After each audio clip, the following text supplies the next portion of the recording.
তোরা তোমার ইয়া পুরস্কার দিয়ে আহা শোনা গো আমার।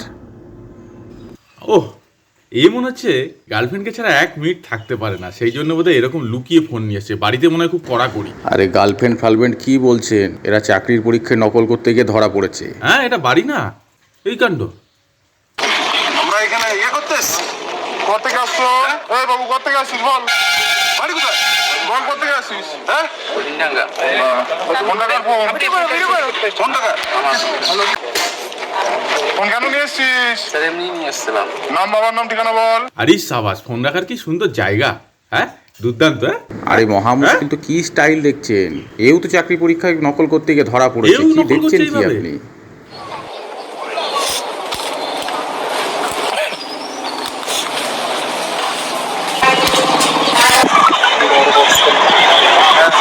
এটা আবার দেখানোর কি আছে? হ্যাঁ, এরা মন দিয়ে পড়াশোনা করছে এত সুন্দর। হ্যাঁ, পরীক্ষার আগে ভালো ছেলে, খুব ভালো ছেলে। আরে মশাই ভালো করে দেখুন, এরা পড়াশোনা করছে না, এদের মোবাইল থেকে অ্যান্সারগুলো কাগজে তুলে নিচ্ছে, এবার হলে গিয়ে শুধু ওএমআর সিটে বসিয়ে দেবে, তাহলেই কেল্লা ফতে।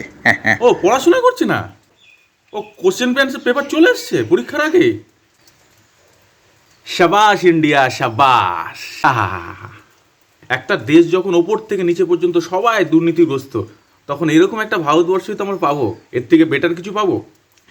গরিব বলছে বড়লোক চুরি করছে, বড়লোক বলছে আমরা করছি না, মধ্যবিত্তরা করছে। নেতারা বলছে পুলিশ করছে, পুলিশ বলছে পাবলিক চোর, তাই আমরাও চোর। সবাই চুরি করছে, একতরফাভাবে চুরি করছে, বাকিরা আসবে বাদ থেকে কেন?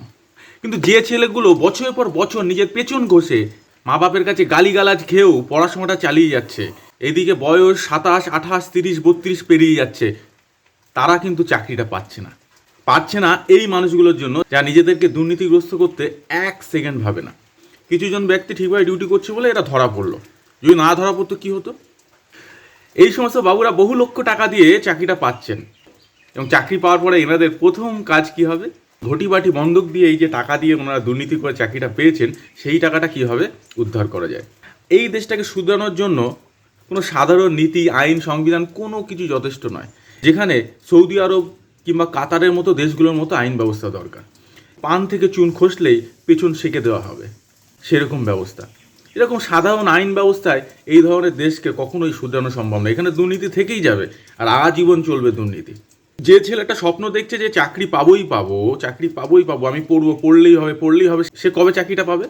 আমার তো মনে হয় যে বা যারা এই যে ঘুষ দিয়ে চাকরিতে ঢুকছো, তারা আয়নার সামনে দাঁড়িয়ে কোনোদিন নিজেকে বলতেই পারবে না যে আমি সৎভাবে একটা চাকরি পেয়েছি। তাই সারাটা জীবন আয়নার সামনে নিজের মুখ নিজে দেখতে না পারার চেয়ে বাদাম বেচে খাওয়া অনেক ভালো।